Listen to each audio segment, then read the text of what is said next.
Ladies and gentlemen, this is Joe's Classic Video Games back with another cool pinball repair video for you this evening. We are working on a Williams Lucky 7 pinball machine that our buddy Rodney brought us. I think this one's going to be an interesting set of videos because this thing has been basically parted and we're going to put it back. So he got this very inexpensively. Someone was advertising it on Facebook or something, and he went and picked it up. And it's a machine that, so he didn't pay a ton of money for it, but it's a machine that somebody has, it's got some issues, mainly with the game boards. So you're going to see us go through vintage game boards, try to get them all fixed and repaired and put back in the machine. So, yeah. So when we got it, the legs, it had the legs with it. They were really ugly. We've painted those, put new bolts and new leg levelers on it, and then we put it up on its feet. So it's back together. And then the back glass was absolutely destroyed. Now, this back glass is very nice. Let me show you the original back glass that was in it when he brought it into us. This is the glass that was in it. Now, at first glance, you see it. You know, the Hulkster and George's Animal still there are guarding it, but they're security at the door of the Lucky 7 casino, apparently. When you look at it up on the wall, you think, oh, it's not too bad, but then if you start looking at it, it's really bad. So this, keep in mind, the wall is red behind it. So all of the skin tones have flaked. This girl's hair is completely gone. The white that said fourth player is gone. Lots of skin problems with the line girls, the chorus line girls. Big pieces missing there on the third player. All the white pretty much on the roulette wheel there gone. Tons of paint missing around the second player. Look at all that. Major paint missing around the Lucky 7. The marquee area, the first player window, big time paint loss there. The girl's cape just completely destroyed. More of the skin tone missing on all of these, or on some of these background characters. This guy here, lots of problems. And then, of course, the main girl, that is what everybody would look at, has, you know, psoriasis or something. Poor thing. So, you've seen on our channel, we fixed a whole bunch of back glasses. This one is just too far gone. It can't really be fixed. So what we did was we cleared it with triple thick, which would be the first step in repainting it anyway. And then we just hung it on the wall. Now, the reason we were able to do that is because we actually had another back glass. A couple years ago, we bought a storage unit, and in the storage unit was just the head from a Lucky 7 pinball machine with the back glass in it. So this is that back glass. It's in really nice shape. So we told Rodney, hey, and we don't have hardly any back glasses. We've got just a couple. We've got a Stingray up there. We've got a 8-ball deluxe over there. We've got a few. We've got a boomerang. We've only got 4 or 5 back glasses, but we just so happen to have a Lucky 7 back glass, an extra one that we'll never be able to use because we don't have the body to the thing, right? So he shows up with a Lucky 7 that's just in horrible, the back glass at least is just in horrible shape. And so we were like, hey man, you lucked out. We happen to have one. So, we're able to sell them that at an affordable price, so and it doesn't have to be shipped. So yeah, so that was kind of the main thing that it needed. That was the biggest problem, and we already had the solution. So cool. All right, so let me show you the play field. This is part of the lockdown bar. I think the other part's right here. Let me see here. Yeah. So that is the lockdown bar. Well, I was going to say that's the receiver. That's not the receiver. The receiver is the part in the cabinet. what's going on is the bar, the welds broke off of it. So this is the cap.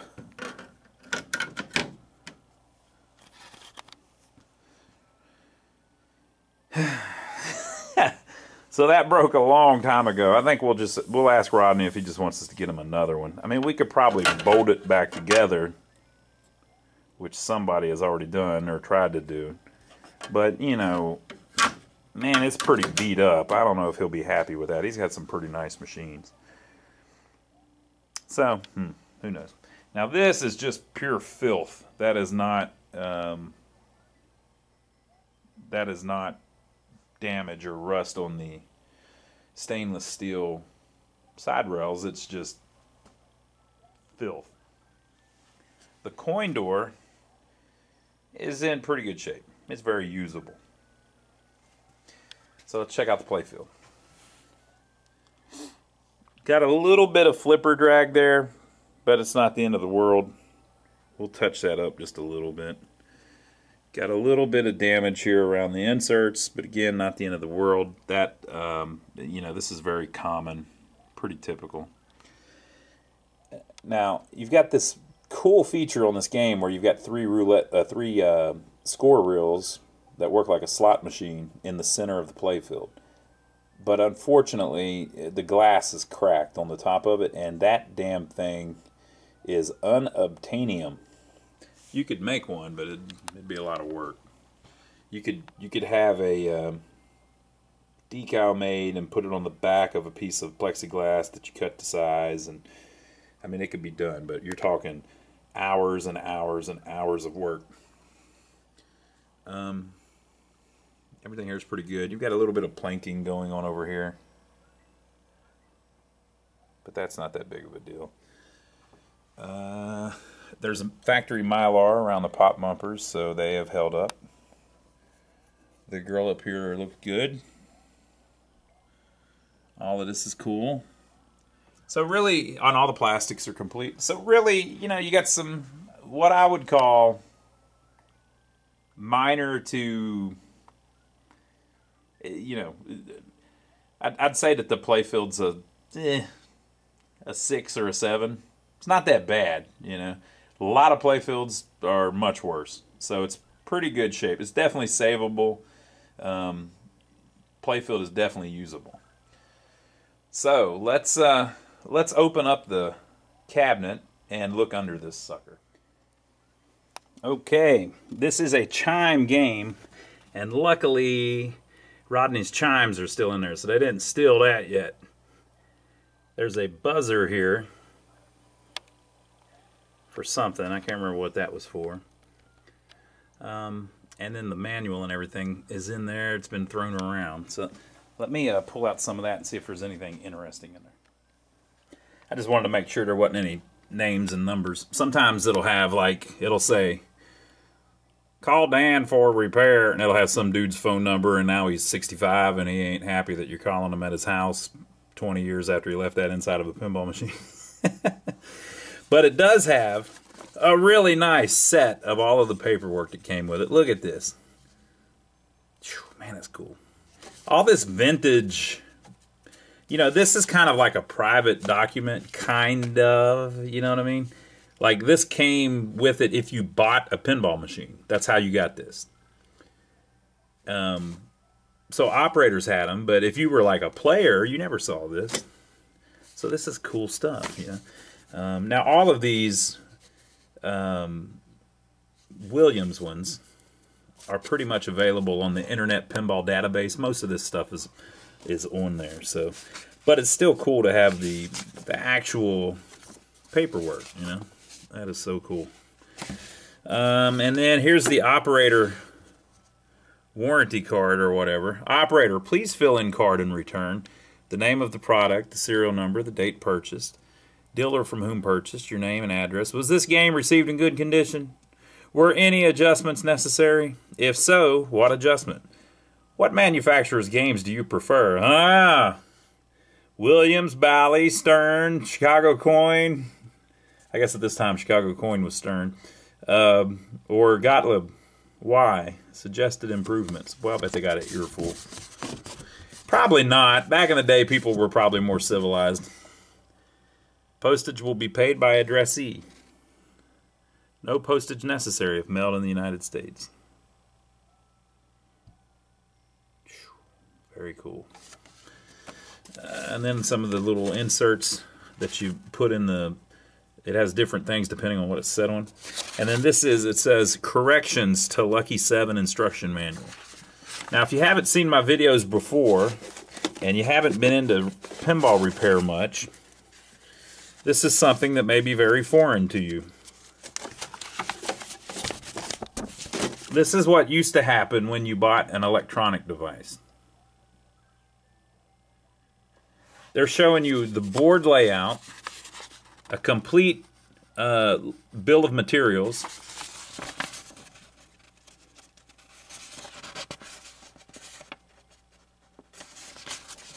and then the complete schematics for how it works and why it works. For everything in it. They're showing you how the score displays were built. So that's the schematic basically for the score display. You know, this is what they used to give you. Now they don't give you crap. Now I'm not talking about pinball companies. I'm talking about companies that make electronics, right? Even if it's commercial stuff, if you buy something commercial that may or may not have any kind of paperwork. Okay, so it's cool to have all that stuff. But like I said, most of that is on the Internet Pinball Database, so you already have access to the information, all of those drawings and pictures and stuff. But I kind of like having the paper one, so I can lay it up on a pinball machine next to it and figure out what we're looking at. Okay, so looking at the bottom of the playfield, it's in remarkably good shape, I gotta say. I only see two things that jump out at me, at least. We might find more later. This is Williams, kind of, to be honest, you know, I don't like to be negative about anything, but the Williams drop targets aren't the best, but usually you can fix them. But these are like little single drop targets. The reason they're not the best is because they don't drop. You know, a drop target ought to drop. But you can fix them. You just clean them up and adjust them and they get good. Okay, so one thing I'm noticing is these three score reels that I was talking about, the little wheels here are ugly. Now, our buddy James that we fixed a bunch of games for actually brought me some of these. So I think I've already got reproduction reel papers that we can just tape on there. So thank you, James. Stuff's coming in handy. And then another thing I noticed is that the flipper is taken apart because the coil's missing. So they must have had a problem where that thing cooked. Look at that. It's not supposed to be like that. It's never like that. The only reason it's like that is because it cooked. Let's look at the other side.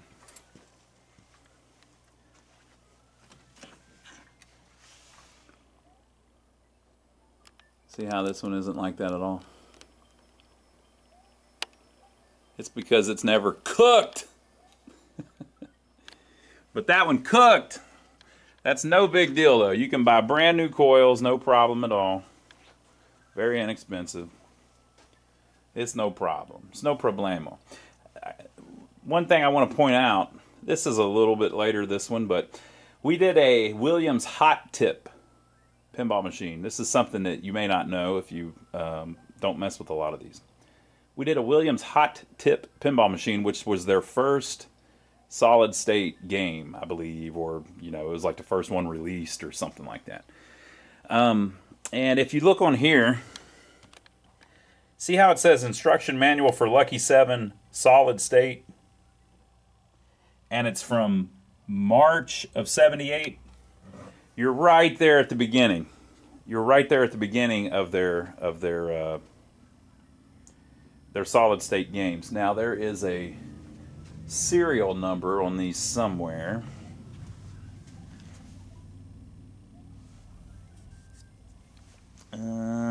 Maybe not. don't see it. On the Bally's, they would stamp SS on it for serial. I mean, for solid state. I don't know if Williams did that. But this is right at the beginning of switching from electromechanical to solid state. One of the first ones. I don't remember what system this is. I'm gonna go check just so I can give it to you straight. All right, I was correct. It's their second solid state game, and you can kind of tell because it's got chimes still. They don't even have a soundboard yet. So it's the second game they made, that they released at least, that is solid state. There was a fear that they would lose business by doing this.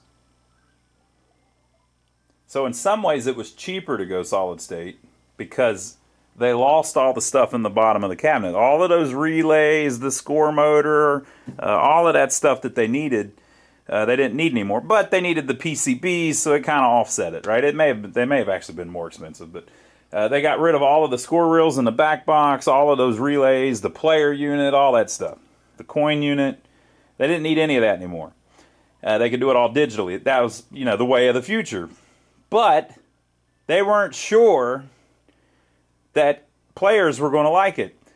Pinball players at the time, at least, not anymore, of course, but pinball players used to be, back in antiquity, very fickle. So if a game came out and they didn't like it, the operators wouldn't buy it. And that's another thing, too. It wasn't even so much the players, it was the operators. The operators were superstitious. If you ever met any old-time operators and talked to them, you know exactly what I'm talking about. Very superstitious people. Kind of almost paranoid people. And it was a very competitive business. It was competitive for the operators, and it was competitive for the distributors, and it was competitive for the companies that made the games. So you saw on the card it said, hey, who's your favorite manufacturer? They don't want you to necessarily say Williams. They want you to say, I really like Gottlieb. And then they can have a board meeting. Folks, we're getting lots of feedback from our operators that they really like what Gottlieb's doing. And this was just how business was. Well, they were afraid that whenever they brought these out, that they'd be so different that they'd lose players. So in Hot Tip, the first one they did, I swear to you, go watch our video, you'll see it. They took a score reel and put it in the bottom of the cabinet and wired it up to just move in the bottom of the cabinet so that it would make the noise. You're going to say, oh, come on. Come on, Ron. Ron, come on now. Come on, Ron. They wouldn't. Why would they? You can't even, Ron, you wouldn't even hear it because of the glass. They did it. Go watch. On my channel, we did a video of a Hot Tip. We show you in the cabinet. There is a factory installed score reel on their first solid state game because they wanted you to hear the reels. An electromechanical pinball machine has a very distinct sound. Lots of clicking and clacking and things moving and this kind of stuff. They thought that you might not play it if it didn't sound like that. So on Hot Tip, they put one in the bottom of the freaking cabinet, and on Lucky 7, they put 3 of them right underneath the playfield. And you hear those things click while you're playing this thing, and it kind of sounds like an EM pinball machine. Remember, it's still got the chimes. Hot Tip had the chimes. It's a thing. It's a thing. They didn't know. Now, at this point, March of 78, I don't even know if Gottlieb had jumped over to solid state yet. Bally was first, I believe, and Stern copied Bally. So Bally and Stern came out of the gate, bam, solid state, and then Williams, and then I think Gottlieb after that. But it wasn't necessarily they were reluctant, it's just they were scared to death they were going to lose market share. Worked out really well for Williams. They kind of dominated after after it went digital. So they did very well. But yeah, that's that. So that's one thing I noticed. A very interesting little thing. All right, let's look in the back box. That's where the real story is. The freaking boards are destroyed. All right, so here is the back box. It's missing the master display, the big one there that does the ball and play and the credits.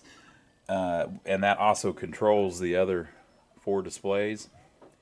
And then they even took out a bunch of the light bulbs. What's up with that? Why would you do that? They parted this thing down to taking light bulbs out of it. Come on, people. Back of the insert looks really good. And then here's what's left of the inside. So it's got the transformer, which would probably be the most expensive part to replace, but it's still there. So power comes up from the bottom, the AC goes into the transformer, and then it goes into a power supply, which is missing. It goes from the power supply over to the main CPU, which has horrible battery damage. It's bad, Joe. Yeah. Oh, look at it. Look at that. There's our thumbnail. Look at that. Ugh. And then the driver board is also missing. So somebody has attacked this thing. It's been abused. They took the light bulbs. They took the power supply. They let the MPU get all messed up. How's it going, man? Good, how are you? Doing good. And they took out the driver board. So that's what we're going to start with. So the first thing we're going to do is mess with the power supply. I got to go see if I've got one in the back. All right, folks. So we have this. Literally was just laying around. We bought a box of stuff off of a guy that had a bunch of different boards in it. And one of them was this. Never even unwrapped it. It was just extra. But it appears to be...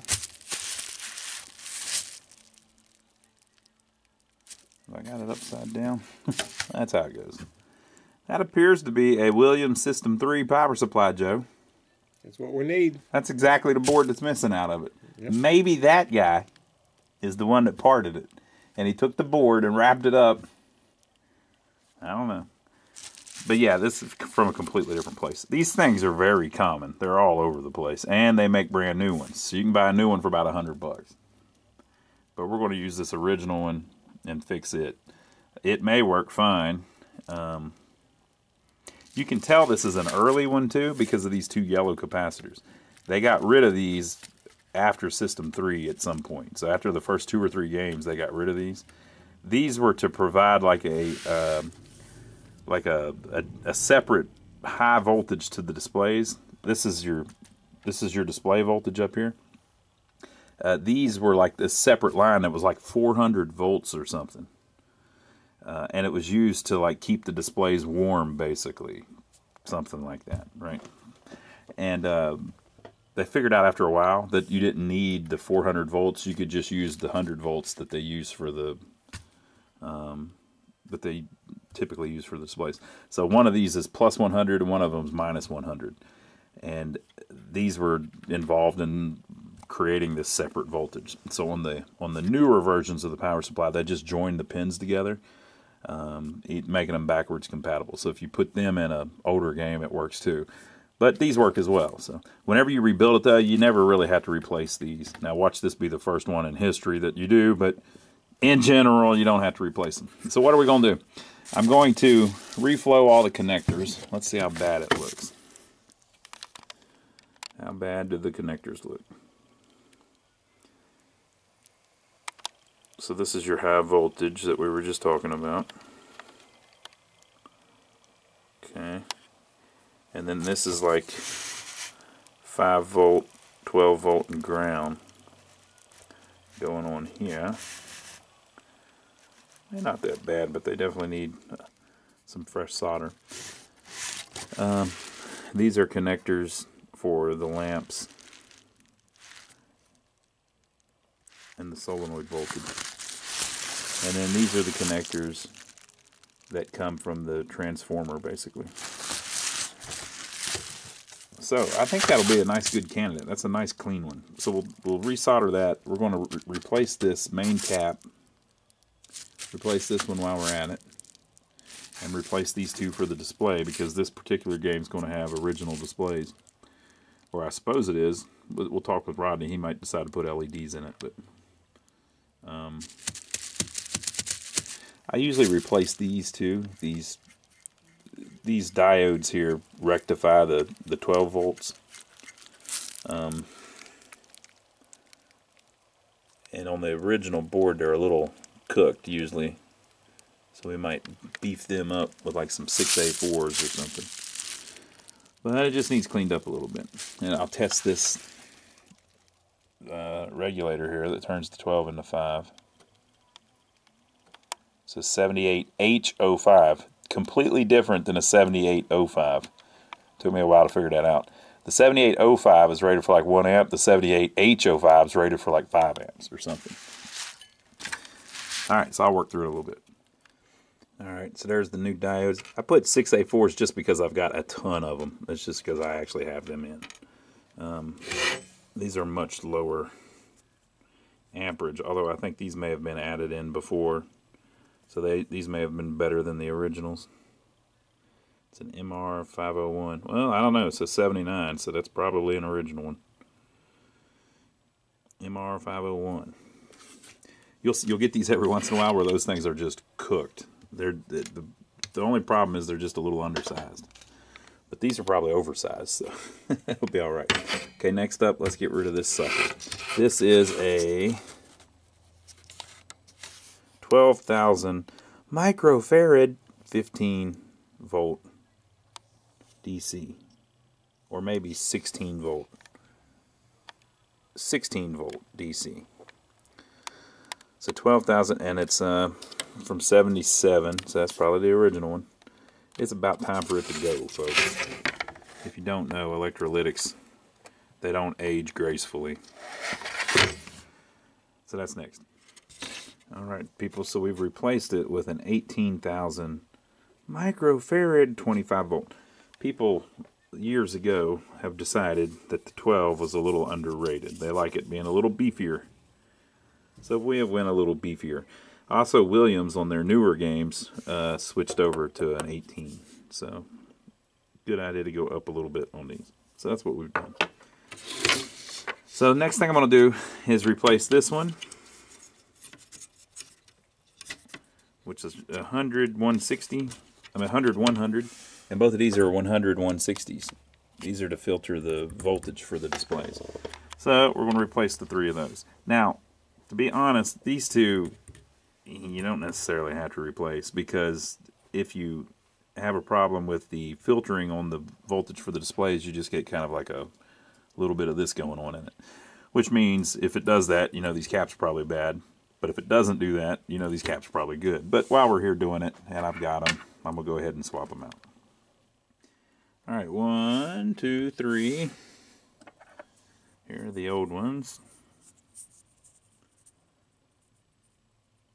Oh, look, they were 85 degrees. Oh, that can't be right.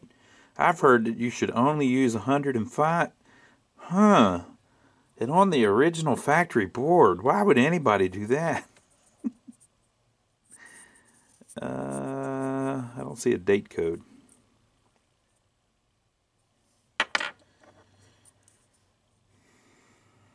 The other one. And the other one. It's an AccuCap, people. Well, I bet that's a good one. AccuCap. Wonder if that's false advertising. What do you think? Is that false advertising? Alright, we're going to test it after 43, 44, 45 years. Is it still an AccuCap? This is the type of testing they couldn't have possibly done back in the day because they didn't have the time to do it.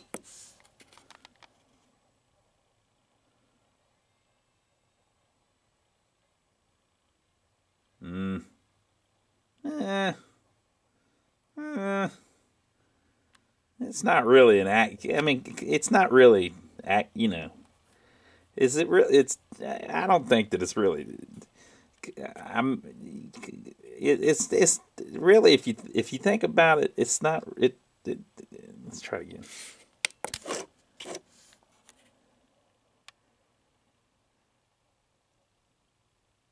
Yeah, it's not really. I don't think it's accurate. It's not an They shouldn't call it AccuCap. So here's the new one.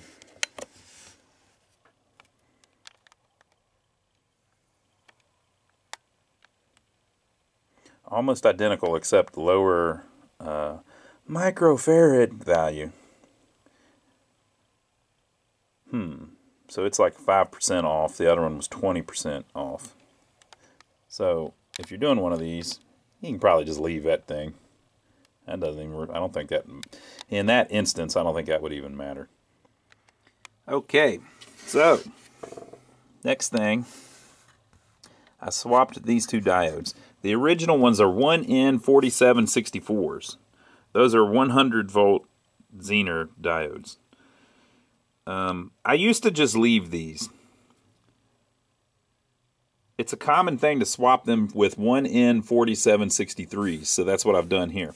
So these are 100 volt Zener diodes. So what that means is your display power is going to be plus 100, and then on this particular one there's another voltage that's negative 100, and that's how they make the displays work. And so these 1N4764s are what make that happen. Okay, so it's a common thing to replace them with 1N4763s, which are 91 volts. So it changes your voltage to 90, plus 91 and negative 91. The reason they do that is to save the life of the displays. It makes them slightly, almost imperceptibly dimmer, but it makes the plasma display last longer.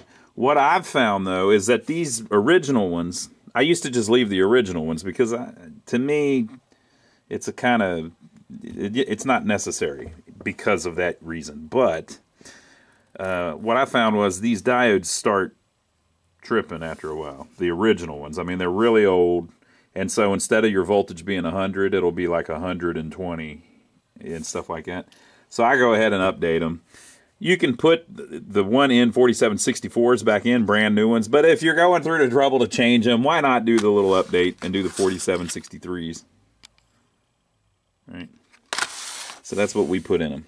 You need to check these resistors too. They are, I think they're 39K, if I remember correctly. Does that sound right? 39K. Let's see what I've got. Yes, 39K. So you want to check those. If they're way out of spec, go ahead and replace them because that will affect the voltage too. Okay, like I said, the yellow caps you don't have to replace unless you just happen to have one that's bad. And you're pretty good with the other stuff. I think these are like 800 ohm or 680, and they want you to upgrade those to like 1.2K, but it's kind of, it was a service bulletin Williams put out. It's not the end of the world if you don't. So yeah, I think that's going to be fine. The voltage comes down here and is rectified, and this is the fuse for it. Now the fuse is not blown. The only one that I checked with the meter, the only one that's blown is this one, which is either the display voltage or the solenoid voltage. I mean, not the display voltage, the lamp voltage or the solenoid voltage. But here's the thing: this wasn't in this machine, right? And whatever blew that wouldn't be on board here. There's not much to it really. So we're kind of good to test it. We want to see if our voltage regulator is any good, but it didn't blow the fuse, whichever one it would have blown. So it's probably good. And the displays, I tested the transistors with a multimeter. They tested fine. The fuse is not blown. Yeah, it might work. Okay, so we need to look in the cabinet though and make sure that the power coming in looks good, everything looks cool, and then we can pop this in and we'll turn it on and test some voltages on it. I'm really kind of just doing this so that we can get the lamps working so we can start working on the playfield, but you don't really even need this for the lamps, although it may come through here. Anyway, we'll figure all that out. Let's go back and look in the machine. So we're not plugged in yet, and nothing between the head and the body has been plugged in yet. but we're not even plugged into the wall. So I'm going to find the cables down in there, get everything plugged up, and we'll go from there. There is another set of fuses we have to add to these two bridge rectifiers. One's for the solenoids, one's for the lamps, but we're not going to worry about it right now. Okay, this is the lamp voltage that runs through this cap too. It's usually not a problem. If you do have a problem with it, you'll get a little bit of wiggle on your lamps or something. So, but it's usually not something that you have to mess with. Here is the legend that tells you what fuses you need on the power supply once you put it in. Okay, so it's telling you the left one is for the general illumination. This is the one that was blown, 28 volts. That's going to be your solenoid voltage. So that whatever game that was in probably had a locked-on coil. The next one, 18 volts, is going to be your lamp switched voltage. Now it's 18 volts that run the lamps, but they're all 6-volt lamps. So it does this weird strobe thing where you only get 6 volts to the bulb, but it runs off of 18. It's just, I don't completely understand it. And then this is your high voltage, which is a 1/4 amp slow blow. That's for the displays. And then that one that's off to its side is for the 5 volts that runs all of the ICs on the board. So on this particular game, I think the general illumination does actually run through the power supply. They changed that later because it was burning up the the connectors, and so they changed it back on like System 7, and it started burning up the connectors again. I don't know, just weird. I don't know what were they thinking. All right, so I'm gonna plug some stuff in, and we're gonna look down in the bottom again one more time just to verify our power trail coming in, make sure everything looks cool, and then we can snap it on. Okay, so here's what we want to see. Basically, we're just trying to see if this has been tampered with. So here's the wire coming in. You see one line of the wire is running up to a fuse and then running out of the fuse. Everything looks original. There is a line filter down here that it runs through. That all looks original. Everything's cool. And there is a thyristor, or whatever it's called, on the top that protects it against electrical surges. That thing will burn up before the game burns up, and it's never been burned up. So everything's cool. That sometimes you'll get these where they've been hit by lightning or a power surge or something, and that thing will be fried, and that's all be charred over here. This one doesn't have it though, so it's in good shape. So everything is hooked up how it was. Nothing's been tampered with. It's all good. The wires here that are running up here run up to this switch, the power on and off switch. So all of that's fine. So once it does that, you've got some cabling that comes up here. All of it plugged in. None of it looks tampered with. None of it looks messed up. Everything's cool. Everything looks good. So we're good now where we can go ahead and mount the power supply. I've got to, like I said, I need to add fuses here, but we'll do that later. The bridges should last long enough to let us fire it up a few times. And then once we get power on it, we can check our voltages coming out of it and see if the power supply will act right. I think it's called a varistor, not a thyristor. That's different. Okay, so I've got it mounted in there. For whatever reason, this top corner, the bolt hole won't line up. It's just different. I don't get it. I don't understand. These lined up. But we got 5 out of 6. And you know, 5 out of 6 ain't bad. All I plugged in are the inputs to the board. None of the outputs. So none of the solenoid or lamp lines, the 5 or 12 or -5, or the display voltages. But this will give us all the inputs and we can test it. Now over here, we're not going to use this board because it's trashed, but I still unplugged it because we don't want to send random power to anything if we can help it, right? We're just trying to work through systematically and check the voltages as we go. So we're about ready to pop this sucker on and see what happens. So I'm going to plug it in, and we'll see if either one of these bridge rectifiers or anything catches on fire and burns up. Okay, I've plugged it up. No fire yet, but I haven't turned it on, unless it's on anyway. We're literally looking for a fire. We're seeing if the transformer's going to burn up, which it hardly ever will, but just in case. All right, so we're going to turn it on, and then I'm going to turn it immediately back off if anything crazy happens. All right, nothing happened.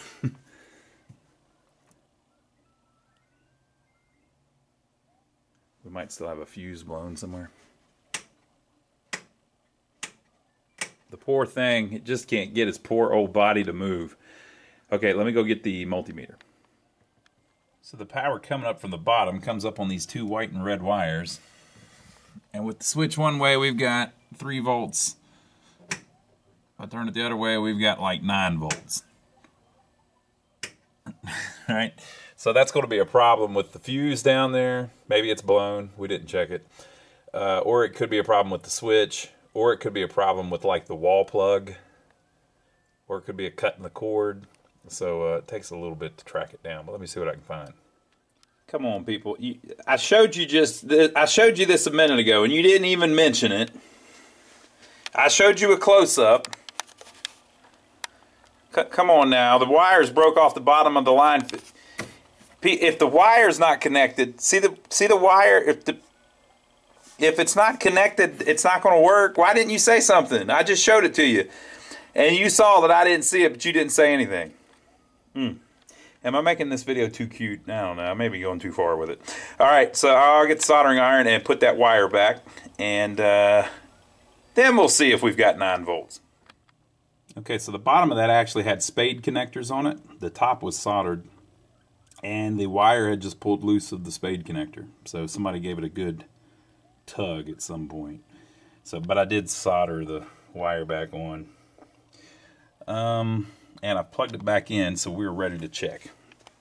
Keep your fingers crossed. And now we're looking for fire.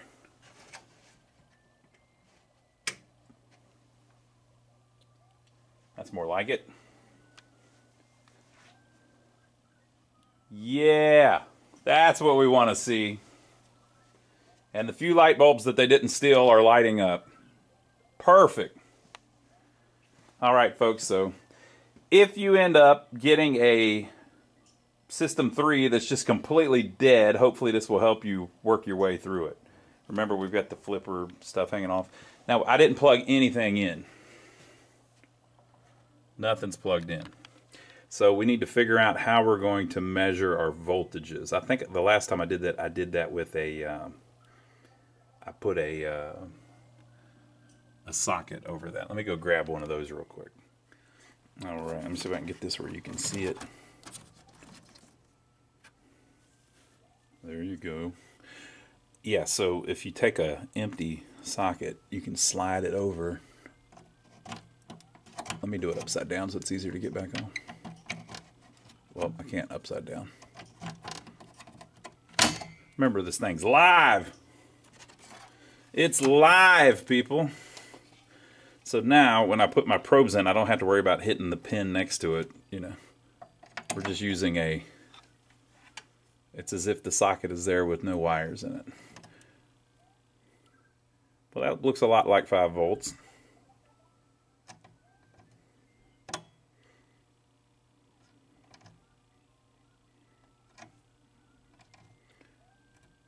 And there's our 12, but it's unregulated, so it's 13.58. Okay. Let me turn it off real quick.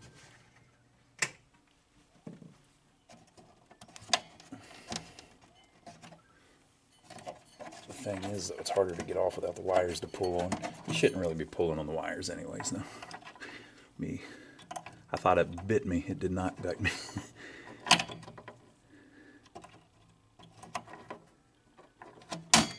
Boy, I thought it got me. Oh, boy. I thought it got me.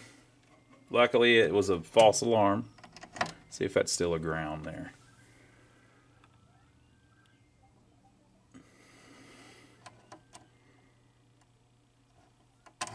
Well, I grabbed the connector that's not long enough. I could go look at the pinout. This defeats the purpose of my little trick thing here, but hey, we'll see what happens.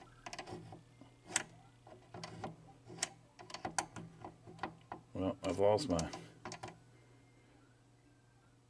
14. So all of those are grounds.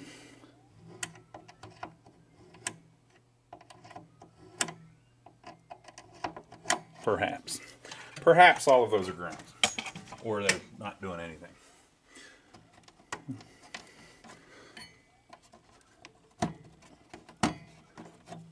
Okay.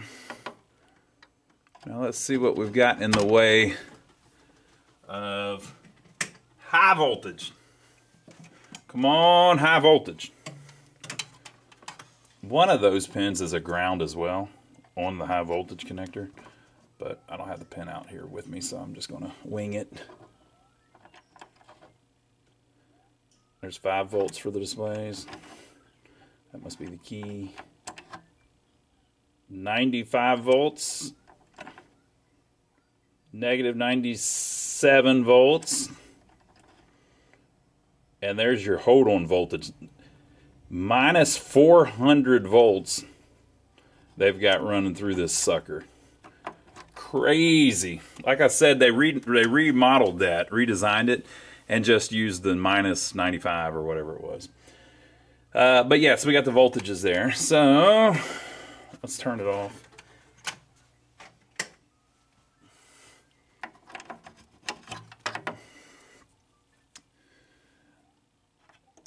Again, I don't know what the pin out of any of these are.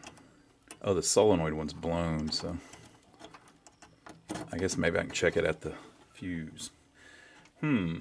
Yeah, those might be just easier to check at the fuse. And the ground might be easier to just grab on the frame. Let's see if that'll work. Now, those are coming off of bridge rectifiers. So they should be DC. Which was which? We looked at this earlier. What have we here? That didn't work. 35 volts. Okay. Oh yeah, it should tell me down there. That should be 28, but again, it's all unregulated and nothing's hooked in. Look, it's rising. And this one is 20. It should be 18. So we've basically, the power supply has all of its voltages. The 5 is dead on, which is the most significant one. It's got the plus 100 and minus 100, although they're a little lower because I put those diodes in. It's got the 28, although it's 35 or 40 even because it's unregulated and nothing's hooked up to it. And then it's got the 18, which is measuring as 20. So you might think, well, damn, those aren't even close. Why are you saying that's good? That is good for unregulated stuff, you know. And this was designed off of 110 or 115 coming out of your wall, and here at the shop we've got like 125 or something crazy like that. So it's pretty good. All right, so there you go. I think next time we will continue working through the boards. Oh, you know what? Yeah, next time we're going to do the playfield. That's right. So we're going to clean up the playfield a little bit. I'm going to have Joe do that, and then we'll get back on the boards. So next up will be an MPU board and a driver board. You have to do both of them at the same time, kind of, because they won't boot without each other. I'm pretty sure I've got some parts boards around I can fix. And you can say, oh, well, why not just buy new ones? Well, why buy new ones? If you can fix the old ones, why buy new ones? Huh? What do you think about that? So give us a thumbs up for taking the trouble to film it for you. I hope you enjoyed it. I enjoyed it. I'm glad we at least got the light bulbs on.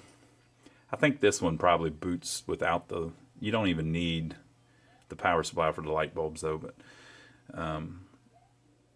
so, yeah. So, well, no, it said that one, didn't it? Didn't it say that's the 6.3 volts? It's not this one. This is the lamp voltage. But yeah, that fuse is for the the GI, I believe. So they must be running through here. But yet we've got a fuse down here. I don't know. It's very confusing, people. They changed it around a lot. But hey, we need a power supply eventually, so we went ahead and did it. So leave your comments below. Let us know what you think so far. Hope you enjoyed it. Make sure to check out my brother Donnie if you don't know about him. My brother has a channel here on YouTube as well as us two brothers. His brother as well. It's Joey's brother too. We all three have the same father and the same mother. We are brother, brother, brother. Go check out my brother Donnie. The link is down below. We work on pinball machines, arcade games, jukeboxes. My brother Donnie works on old vehicles, old buildings, and he has a farm. So he does videos on goats and cows and all kinds of crazy stuff. So I'm over there with him on his channel a lot. We will see you back on this one next time, where we will get into the playfield.